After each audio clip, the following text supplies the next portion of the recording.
नमस्कार, आप देख रहे हैं ग्रामीण राजस्थान और मैं हूं आपके साथ जितेंद्र। अभी हम मौजूद हैं जोधपुर जिला परिषद की वार्ड नंबर 22 की सीट में और यहां मौजूद हैं हमारे साथ कांग्रेस पार्टी के कद्दावर नेता और एक गौभक्त का दर्जा दिया हुआ है मांगीलाल जी परसरिया, जो कि भिक्की देवी जी के प्रतिनिधित्व कर रहे हैं। उनसे जानेंगे कि क्या क्या मुद्दे हैं और किस तरह से उनको चुनावी माहौल में क्या परिप्रेक्ष्य नजर आ रहे हैं। सबसे पहले तो आप मांगीलाल जी, बहुत बहुत स्वागत है आपका ग्रामीण राजस्थान पर। मांगीलाल जी, जानना चाहूँगा बैकग्राउंड रहा है, किस तरह से इस बार चुनाव मैदान में आप पहुंचे हैं, क्या राजनीतिक बैकग्राउंड है, क्या आपका फैमिली बैकग्राउंड है, जानना चाहूँगा। मैं विगत 40 वर्षों से कांग्रेस का सक्रिय कार्यकर्ता के तौर पर कार्य कर रहा हूं। मैं समाज सेवा और गौ सेवा में अपना समय पिछला 25 वर्ष व्यतीत किया है और जनता के लिए हर कार्य में हमारा सामाजिक, धार्मिक, आर्थिक जैसे भी कार्यक्रम होता है उसमें सक्रियता निभाते हैं। जहाँ और कांग्रेस पार्टी को हमने सदैव इसलिए सिंचा है कि ये हमें स्वतंत्रता दिलाई। 1885 से स्थापना से लेकर आज तक इस कांग्रेस शासन ने किसान, गरीब और मजदूर की आवाज़ को सुनकर के हर योजना किसान के पक्ष में हो, किसान किस तरह समृद्ध हो, पशुपालन कैसे समृद्ध हो, चिकित्सा व्यवस्था समृद्ध हो, इन 75 सालों में जो सरकार ने कांग्रेस सरकार ने चाहे केंद्र में रही, राज्य में रही, तो विकास की चरम सीमा छूने का कार्य किया है। इसलिए ग्रामीण जनता विशेष तौर से कांग्रेस के पक्ष में अपना मत दे रही है। हमारे ग्रामीण में भी यहाँ पर जैसे सीवरेज लाइन का है, सफाई, मेरी ये योजना है कि अभी तक हम सिर्फ पंचायती राज का राजस्थान लेवल का ही पैसे का उपयोग कर रहे थे। अगर हम इसमें कामयाब होते हैं तो हमारी ये योजना है कि दिल्ली की जो पंचायत ग्रामीण विकास में पंचायती राज संस्था है उनसे ग्रामीण में लेकर के सीवरेज लाइन लावें, सफाई की व्यवस्था करावें और ये जो हर तरह की व्यवस्था है, एक गांव स्वच्छ बने, निर्मल ग्राम बने, ये हमारी योजना है और इसको हम साकार करने में सतत प्रयास कर रहे हैं। मांगीलाल जी, जानना चाहूँगा कि आपके वार्ड नंबर 22 का भौगोलिक परिस्थितियाँ क्या हैं, कितने गांव आते हैं, कितने राजस्व गांव आते हैं? मेरा जोधपुर जिले का जिला परिषद का वार्ड संख्या 22 जो गरासनी से लेकर के कुड़ी तक की 9 ग्राम पंचायतें आती है, जिसमें गरासनी ग्राम पंचायत 1, रामपुरा ग्राम पंचायत 2, बालनी खुर्द ग्राम पंचायत 3, रजलानी ग्राम पंचायत 4, छापला ग्राम पंचायत और 5 और नाड़सर ग्राम पंचायत 6, बागोरिया 7 और धोरू 8 और कुड़ी 9। ये हमारा कृषि प्रधान क्षेत्र है और इसमें 18 राजस्व ग्राम हैं और उसमें हमारे अभी एक विशेष तौर से हमारे पेयजल की भारी समस्या है। जो राजस्थान कैनाल का पानी आ रहा है उसको बीच में से लोगों ने वो अपने कुछ पाइपों को डाल करके, और हमारे यहाँ पर धोरू, बागोरिया, कुड़ी, इसमें भयंकर पानी की कमी है। जी आज भी मेरी मीटिंग में ये तय हुआ था कि आपकी इस समस्या का निवारण हम शीघ्र आपका करेंगे। राज्य सरकार जल योजना ला रही है। मुख्यमंत्री माननीय अशोक जी गहलोत ने ये एक नई योजना को प्रस्तावित किया है कि हर घर में जल का कनेक्शन हो और नहर का मीठा पानी मिले। हमारे अभी तक 3, 8, 10, 15 गाँवों में मतलब मीठा पानी नहीं पहुंचा है और कुछ में पहुंच रहे हैं तो कोई 7 दिन से एक बार आ रहा है, कोई 8 दिन से एक बार आ रहा है। ग्रामीण की जो पेयजल की व्यवस्था है इतनी बिगड़ी हुई है जिसके कारण लोगों को फ्लोराइड युक्त पानी पीना पड़ रहा है और हमने इस समस्या को ही अपना मुद्दा बनाया है। आपके वार्ड नंबर 22 में लगभग कितने वोटर्स की संख्या होगी, कितने वोट हैं? करीबन 45 से 47 के हज़ार के बीच में है हमारे इस वार्ड नंबर 22 में।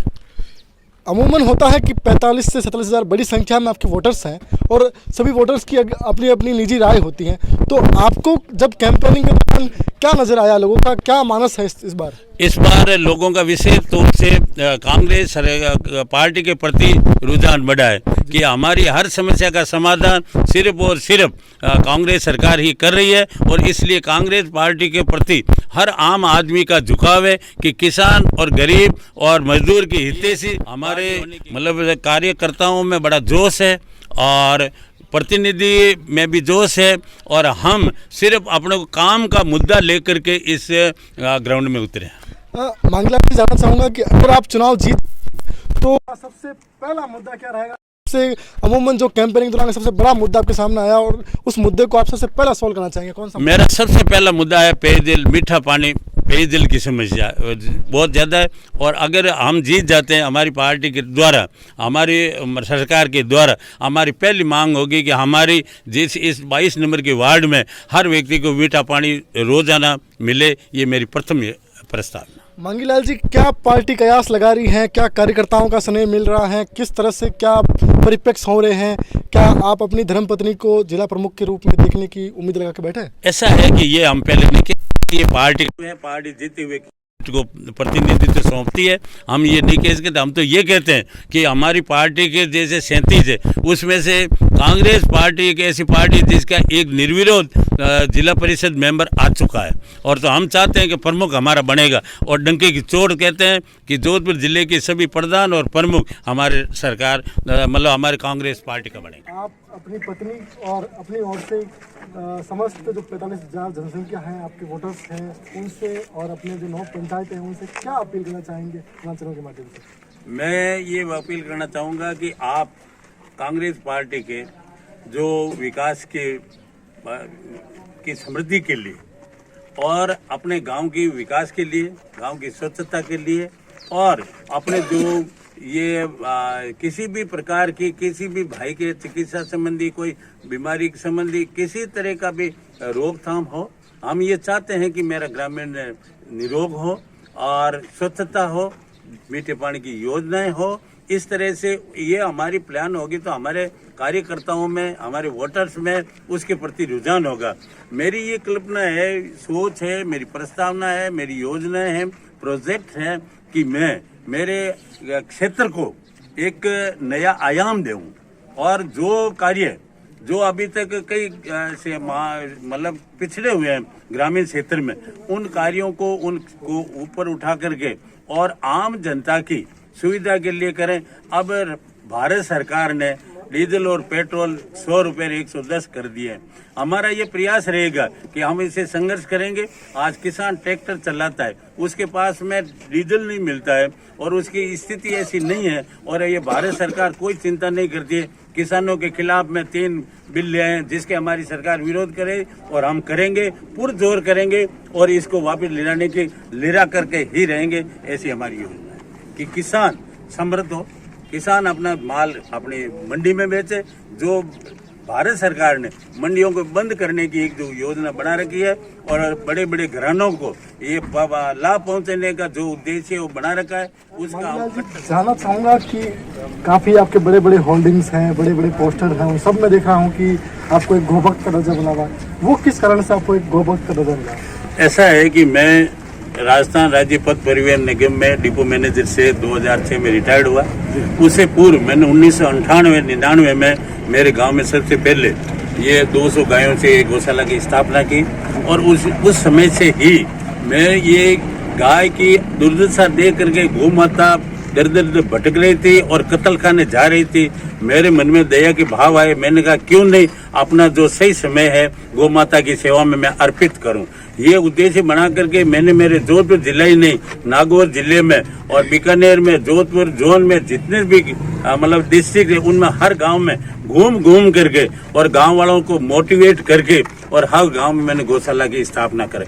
आज मेरे जोधपुर जिले में करीबन 250 गौशाला है। हर जिले में, नागौर में आज 650 है और हर जिले में उनकी करा करके उनको सरकार से किस तरह से अनुदान मिले, किस तरह से उनका रजिस्ट्रेशन हो, मैंने मेरा पूरा जीवन गौ सेवा के लिए समर्पित किया और आज मुझे करीबन 25 साल हो गए हैं कि मैं सिर्फ और सिर्फ गौ माता की सेवा में ही लगा हुआ हूँ। इसलिए मेरे सभी, मुझे राष्ट्रीय स्तर भी मिला है, अवार्ड मिला है गोभक्त का, डिस्ट्रिक्ट लेवल से 2-3 बार मिल चुका है, SDM ऑफिस से प्रशंसा पत्र गोभक्त के रूप में मिल चुका है और मेरी क्षेत्र और सबसे जो बड़ा तोहफा मिले मुझे या इनाम मिला वो मेरी सब इन गांवों की जनता है जो गोभक्त के रूप में मांगीलाल को पहचानती है। मांगीलाल की पहचान ही गौ सेवा है। मेरा उद्देश्य, मेरे घर का काम का मैंने आज तक किसी का ध्यान नहीं दिया, बच्चे का काम। मेरी गौ माता कहीं भी कष्ट में रहती है, मुझे 2 एम्बुलेंस मिली हुई है जिसमें कोई भी टेलीफोन कर देता है तो मैं उसको निःशुल्क ला करके इलाज करा के और हॉस्पिटल भेज करके उनको करता हूँ। इसलिए मेरी सब ग्रामीण क्षेत्र से एक पेट बन गई कि भाई मांगीलाल गो भक्त है, इसलिए मैंने मेरे नाम के आगे गो भक्त है। मेरी जनता की, गो पशुपालकों की, गो भक्तों की जो भावना है वो उन लोगों की भावना को मैं मतलब साकार करना चाहता हूँ, ये मेरी इच्छा है। चलिए देखना है कि अब कितना जनादेश मिलता है, किस तरफ से झुकाव होता है, जनता क्या जनादेश देती है, ये तो आने वाला समय ही बताएगा। लेकिन अभी हम इनके जो पुत्र हैं शिवदान जी, उनसे बात करेंगे क्योंकि युवाओं में काफ़ी अच्छी पकड़ रखते हैं। सबसे पहले बहुत बहुत स्वागत आपका। धन्यवाद। शिवदान जी, जानना चाहूँगा कि आप युवा हैं और युवाओं को लेकर के आपने कोई अपनी माताजी के चुनाव जीतने के बाद क्या योजना बनाई? मैंने सबसे पहले एक तो जो बेरोजगारी का है मुद्दा, मैं खुद बेसिकली इंजीनियर हूँ। मेरी इच्छा ये रहेगी जो जितने भी बेरोजगार मेरे भाई बंधु हैं, मैं उनको एक तो रोजगार का करवाऊँ ताकि वो इंडिपेंडेंट हो सके। यहाँ पे सिर्फ एक खेती का साधन है, मैं ये चाहता हूँ वो एजुकेटेड हो, शिक्षित हो और उसके बाद में अपनी जॉब, उसके लिए मेरा जितना भी मेरे से बनता है, चाहे मैंने एक पोर्टल चालू किया हुआ है जिसमें पोर्टल में अपने जहाँ चाहें, जैसे इंजीनियर्स हैं उनके लिए अलग किया हुआ है, बीए कर रखा है उसके लिए मैंने अलग एक पोर्टल चला रखा है, जो एम्प्लॉयमेंट का मैंने एक मुद्दा उठा रखा है। तो जो डेडिकेटेड हैं बंदे कि भाई मेरे को कुछ करना है आगे, जिनको नहीं करना है वो अलग बात है, लेकिन जिनको करना है कुछ, तो उसके लिए मैंने जैसे ITI का है तो उनका नियर बाई हमारे सुजलॉन की विंड मिल्स लगी हुई है, तो मैंने वहाँ पे भी 50 लड़कों का अपॉइंटमेंट करवाया है। तो मेरी इच्छा यही रहेगी कि बेसिकली कि जो जितना मैक्सिमम मैं उनको सपोर्ट कर सकूं जॉब में। जी शिवदान, जानना चाहूँगा कि युवाओं का खेल के प्रति कैसा रुझान है और खेल को लेकर के आपने अपने वार्ड नंबर 22 के वासियों से क्या आप आश्वासन देना चाहेंगे, क्या योजना लेकर के आप तैयारी कर रहे हैं? अभी गवर्नमेंट की भी योजनाएं चल रही है और हमारी भी इच्छा है। अभी ग्राउंड है हमारे गाँव में, उसको हम डेवलप कर रहे हैं। अभी तो जैसे कबड्डी का है, वॉलीबॉल का है, फुटबॉल का है, हॉकी का है, एक सिर्फ और सिर्फ क्रिकेट के अलावा हम सारे इंडोर और आउटडोर का हमारी प्लानिंग है आने वाले 2 साल 1 साल में कि यहाँ से जो गांव की प्रतिभाएं हैं वो निकल के बाहर आए। वो कई बार क्या सिर्फ पैसों की वजह से, छोटी सी चीजें उनकी जो उनकी समस्याएं होती है उनकी वजह से वो बाहर नहीं निकल पाती है। तो मेरी ये है इच्छा कि अपने गांव की प्रतिभाएं हैं वो निकल के बाहर आए। ये थे शिवदान जी, जिनका मानना है कि युवाओं को खेल के प्रति और शिक्षा के प्रति और बेरोजगारी के प्रति जागरूक करना है। कुछ और ग्रामीण हमारे साथ हैं, उनसे बात करेंगे और जानेंगे। आप जानना चाहूँगा क्या युवाओं का माहौल है, किस तरफ वाला झुकाव झुकता दिखता नजर आता है इस बार, और क्या लगता है आपको जिला प्रमुख किस हो जाएगा? बिल्कुल निश्चित रूप से ग्रामीण एरिया में वैसे भी कांग्रेस मजबूत ही रहती है। आज तक एक बार बीजेपी का जिला प्रमुख बना है। आज तक जब से पंचायती राज की स्थापना हुई तब से लगातार कांग्रेस का जिला प्रमुख बनता जा रहा है और निश्चित रूप से ग्रामीण एरिया में कांग्रेस मजबूत है और 22 नंबर वार्ड से कांग्रेस जीतेगी और कांग्रेस का जिला प्रमुख बनेगा। युवाओं की बात है तो युवा अशोक चांदना हमारे मंत्री है, उन्होंने अभी ग्रामीण एरिया में जो हर गाँव में एक खेल टूर्नामेंट होगी और उसके लिए युवाओं को आगे मौका मिलेगा। जी, आपका परिचय जानना चाहूँगा। रामचंद्र दिलवाने, छात्र नेता जोधपुर। जी, छात्र नेता ने भी कहना है कि कहीं ना कहीं युवाओं का झुकाव कांग्रेस पार्टी के साथ। एक वरिष्ठ लोग हैं, उनसे बात करते हैं। आपका परिचय जानना चाहिए।